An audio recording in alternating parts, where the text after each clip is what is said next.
नमस्कार दोस्तों, आप देख रहे हैं हमारा चैनल लेन देन न्यूज़ और मैं हूं आपका दोस्त दिनेश महेश्वरी। दोस्तों, आज हम जिस शहर की चर्चा कर रहे हैं उस शहर का नाम देश में ही नहीं बल्कि अंतर्राष्ट्रीय स्तर पर भी एजुकेशन हब के रूप में जाना जाता है। कभी एजुकेशन हब औद्योगिक नगर कानपुर के रूप में फेमस था, लेकिन धीरे धीरे यहाँ से इंडस्ट्री ख़त्म होती गई और उसकी जगह कोटा शहर जो है एजुकेशन हब के रूप में तब्दील हो गया है। आज की तारीख में कोटा में कम से भी कम 5,000 करोड़ का यहाँ इन्वेस्टमेंट हो चुका है। कई लोगों को यहाँ रोज़गार मिल रहा है। कोचिंग इंडस्ट्रीज ने गिरती हुई अर्थव्यवस्था को संभाला है और ऐसे में कुछ समय से कोचिंग इंडस्ट्रीज के खिलाफ ऐसा माहौल तैयार किया जा रहा है कि जिससे बच्चों में निराशा की भावना पैदा हो रही है, या यूँ कहो कि कोटा की आर्थिक दूरी को गिराने का काम किया जा रहा है। तो आज हम इसी विषय पे चर्चा करेंगे कोटा व्यापार महासंघ के महासचिव अशोक जी महेश्वरी से। अशोक जी हॉस्टल एसोसिएशन के भी अध्यक्ष हैं।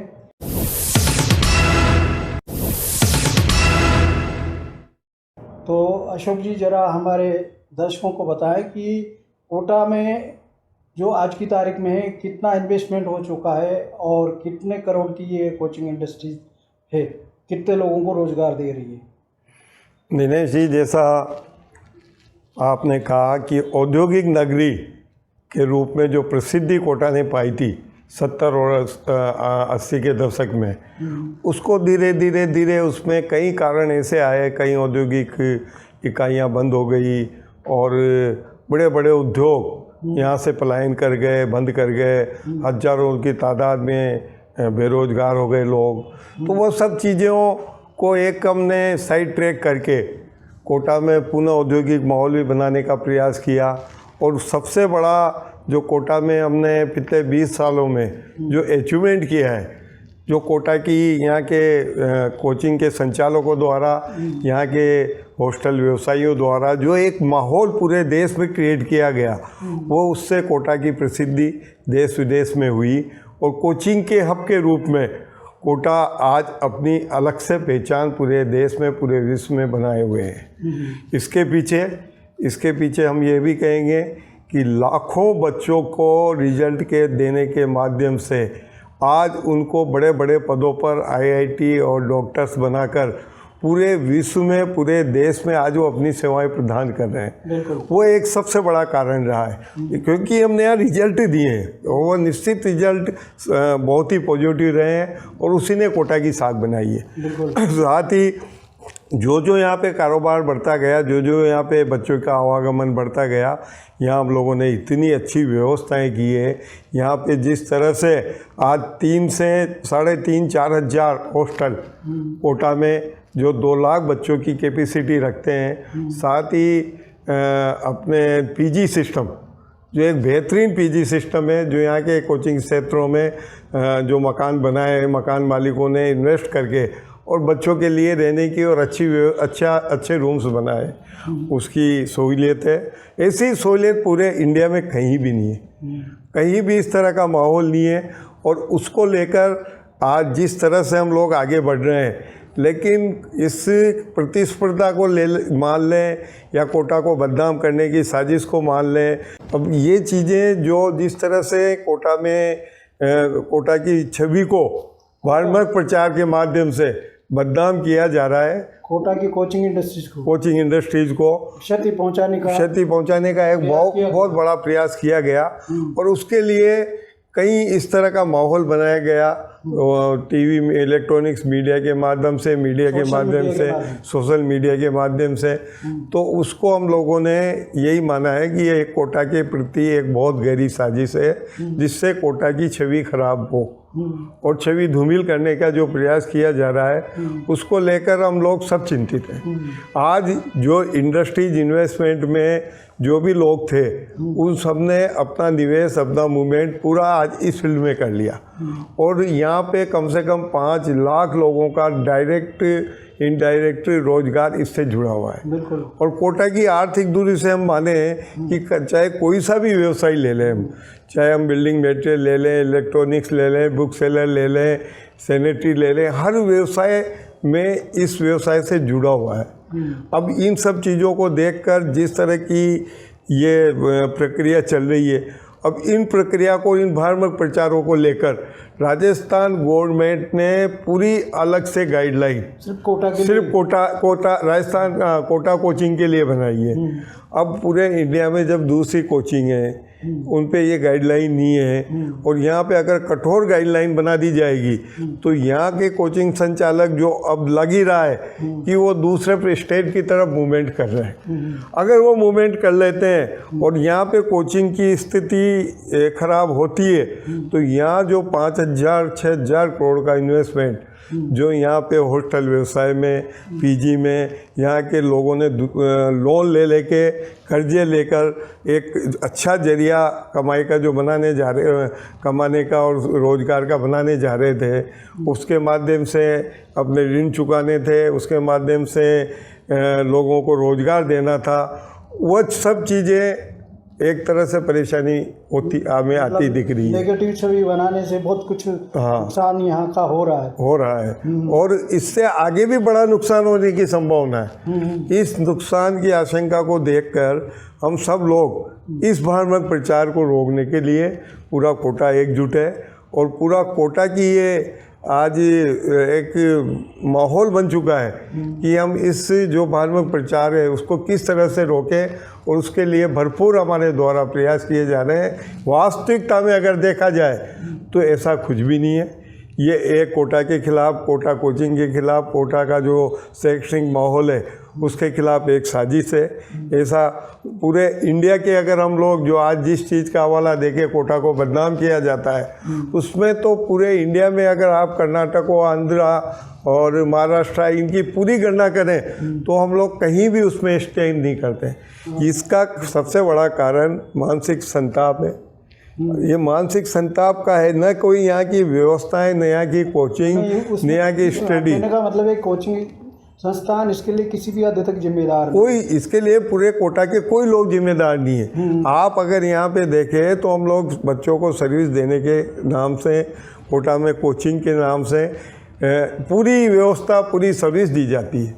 हाँ, मतलब उनको पूरा एक घरेलू वातावरण दिया जाता है ताकि बच्चे मानसिक तनाव से दूर रहे। और यहाँ की जो प्रसिद्धि है और यहाँ की जो व्यवस्थाओं को देख के देश भर के पेरेंट्स यही चाहते हैं कि अन्य जगह कोचिंग की जगह कोटा में कोचिंग कराई जाए। कोटा में कोचिंग कराई जाए। और कोटा में कोचिंग कराने के लिए हम लोग पूरी तरह से प्रतिबद्ध हैं, और हम लोग इसमें व्यवस्थाओं में निरंतर अगर कोई खामी आ जाती है तो उसमें भी निरंतर सुधार के प्रयास करते हैं। लेकिन जिस तरह से ये माहौल बनाया जा रहा है उस माहौल के खिलाफ सब एकजुट हैं, और हम सब लोग मिलकर कोटा के इस शैक्षणिक माहौल को किसी भी हालत में ख़राब नहीं होने देंगे। और जो ये नाकाम इरादे जो लेके लोग ये सोच रहे हैं कि हम कोटा की स्थिति को, कोटा को बदनाम कर देंगे, तो हम सकारात्मक कार्य करके और उस चीज़ का जवाब देकर पुनः कोटा को गतिशीलता जो चल रही है उसमें और गति प्रदान करने का पूरा प्रयास करेंगे। पर कुछ लोग जो है कोचिंग संस्थानों को ही टारगेट कर रहे हैं, कोटा को कोचिंग संस्थान में ही। जैसे मान लो कोई बच्चा किसी भी कारण से अगर मान लो गलत कदम उठा लेता है तो उसमें कोचिंग संस्थान कहाँ तक जिम्मेदार है? आप क्या सोचते हैं इसके बारे में? देखो, ये सारी चीज़ें सामने आ चुकी है। हम उन बातों पे नहीं जाना चाहते इसके पीछे क्या कारण रहे। इसके पीछे कारण कई बार माता पिता का एक दबाव होता है। वो माता पिता चाहते हैं कि बच्चों को जो स्टडी में आज बच्चे क्लास में, स्कूल में जो रिजल्ट देते हैं 90% ले आते हैं, 95% ले आते हैं, लेकिन ये परीक्षा, ये प्रतियोगिता अलग टाइप की प्रतियोगिता है। इसमें पूरे देश के बहुत हाई लेवल के बच्चे इसमें शामिल होते हैं एग्ज़ाम देने में, इतना कंपटीशन होता है। और उसमें ज़रूरी नहीं है कि हर बच्चा उसको केयर कर ले, उसमें प्रयास किए जाते हैं। लेकिन माँ बाप को और बच्चों को भी ये समझना चाहिए कि ये अंतिम विकल्प नहीं है, रास्ते बहुत खुले हैं। यहाँ पे आज अगर आप कोचिंग लेते हो तो खुद तो कुछ आदमी बच्चा सीखता है, उसको एक नई दिशा मिलती है। उस दिशा को वो ज़रूरी नहीं है कि डॉक्टर इंजीनियर बने, आदमी अपने दूसरे फील्ड में भी उसको जाया जा सकता है। इन अनुभवों का फ़ायदा लिया जा सकता है, अन्य प्रतियोगिता परीक्षाएं दी जा सकती है। और उसके अलावा भी एक व्यवसाय का तो दरवाज़ा हरदम खुला है, वह अपने व्यवसाय में जाकर भी अपनी प्रतिभा से और अपनी कर्मशीलता से आगे बढ़ा जा सकता है। तो ये जो थोड़ा सा मैं ये इस अवसर पे ये भी कहना चाहूँगा, आप जब बात कर रहे हैं कि माँ बाप की जो सोच होती है वह उनको बच्चों को यही कहे कि तुम्हारा प्रयास करें और आगे भी रास्ते विकल्प खुले हुए हैं। अगर इसमें प्रयासों में कामयाब नहीं होते हैं तो जीवन में कई ऐसे चीज़ें हैं जिनको प्राप्त किया जा सकता है, अपने जीवन में उससे आगे बढ़ा जा सकता है। तो कहने का मतलब है कि पेरेंट्स को चाहिए कि बच्चों पर अनावश्यक दबाव ना डालें, कैरियर बनाने के और भी ऑप्शन है। डॉक्टर इंजीनियर ही अगर नहीं बने तो ज़िंदगी में और भी कुछ ऑप्शन है, जैसे वो चाहे बैंकिंग में जा सकता है, वो चाहिए IAS में जा सकता है, IPS में जा सकता है, RS में जा सकता है, बहुत सारे ऑप्शन है। लेकिन सिर्फ पेरेंट्स एक ही चीज़ के लिए पीछे नहीं पड़े, पहले बच्चे की रुचि क्या है पेरेंट्स ये जानने की कोशिश करें, उसके बाद ही उनको कोचिंग तक लेके आएँ। उसके पहले कोचिंग में अगर लाते हैं तो फिर परिणाम कुछ नेगेटिव भी आ सकते हैं, लेकिन उसके लिए भी मानसिक रूप से पेरेंट्स को तैयार रहना चाहिए और बच्चों को भी तैयार रहना चाहिए।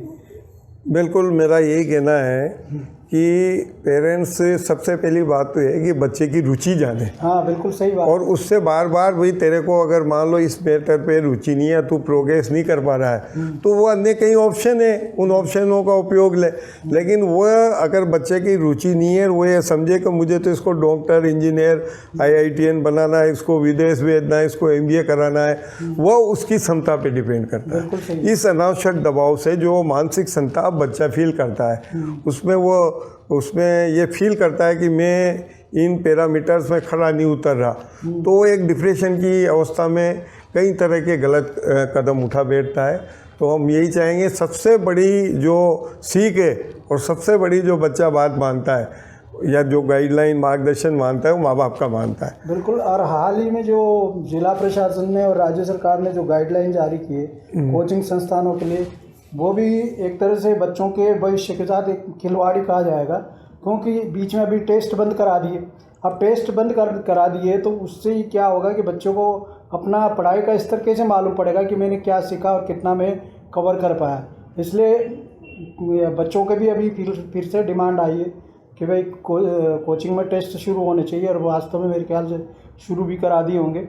तो इस बारे में आपका क्या कहना है? अभी टेस्ट शुरू करा दिए हैं और टेस्ट रोकना इसका कोई विकल्प नहीं है, इसका कोई विकल्प इसमें संशोधन किया जा सकता है। लेकिन बच्चे खुद, सारे बच्चे टेस्ट बंद होने के बाद में ये डिमांड करने लगे कि भाई टेस्ट अगर हमारा नहीं होता है तो हमें क्षमता का पता कैसे लगेगा, कितना हम लोग आगे बढ़ रहे हैं, कहाँ तक हम अचीव कर रहे हैं। तो ये एक बच्चों की ही डिमांड थी और निश्चित रूप से कोचिंग का ये बहुत बड़ा पार्ट होता है टेस्ट लेना, क्योंकि एक बड़ा कंपटीशन है।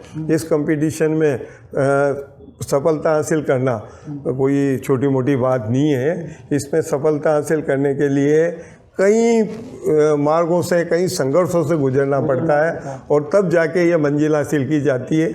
तो निश्चित रूप से जो बच्चे काबिल है वो निश्चित रूप से अचीव करते हैं, जो कमज़ोर रह जाते हैं वो पीछे रह जाते हैं। लेकिन पीछे रहने वालों को भी काफ़ी रास्ते खुले हैं, काफ़ी इसमें नीचे के कॉलेज होते हैं, नीचे की स्टडी होती है, उस और मूवमेंट होना ज़रूरी है। ये मार्गदर्शन यहाँ के कोचिंग संस्थान भी देते हैं, माँ बाप भी देते हैं। माँ बापों को भी समझना चाहिए कि नहीं, मेरा बच्चा डॉक्टर नहीं पढ़ा तो दूसरे फील्ड में जाए।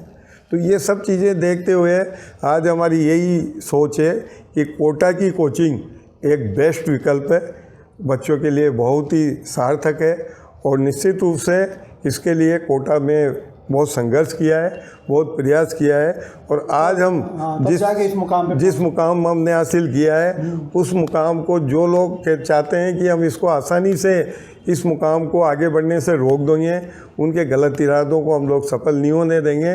कोटा निश्चित रूप से कोचिंग का हब है और आगे और इसमें हम गतिशीलता प्रदान करने के लिए यहाँ के सभी कोचिंग संस्थान, यहाँ के व्यवसायी, यहाँ के हॉस्टल व्यवसायी, यहाँ के आमजन पूरी तरह से कटिबद्ध हैं और निश्चित रूप से हम इस जो अवरोध अभी आया है इस अवरोध को हम लोग ख़त्म कर देंगे और इससे आगे बढ़ेंगे। धन्यवाद अशोक जी, जो आपने सकारात्मक जानकारी हमारे दर्शकों को दी। और दोस्तों, ये एक ऐसा सच था जो आप लोगों के सामने लाना बहुत ज़रूरी था, क्योंकि कुछ सोशल मीडिया एक तरफा दुष्प्रचार करके हमारे कोटा के कोचिंग एजुकेशन को बदनाम करने की जो कोशिश कर रहे थे, उसमें एक वापस सकारात्मक मोड़ आएगा, ऐसी हम उम्मीद करते हैं। दोस्तों, ये वीडियो अगर आपको अच्छा लगा हो तो लाइक कीजिए, शेयर कीजिए, साथ ही हमारे चैनल लेन देन न्यूज़ को सब्सक्राइब कीजिए। और अशोक जी, आपका बहुत बहुत धन्यवाद।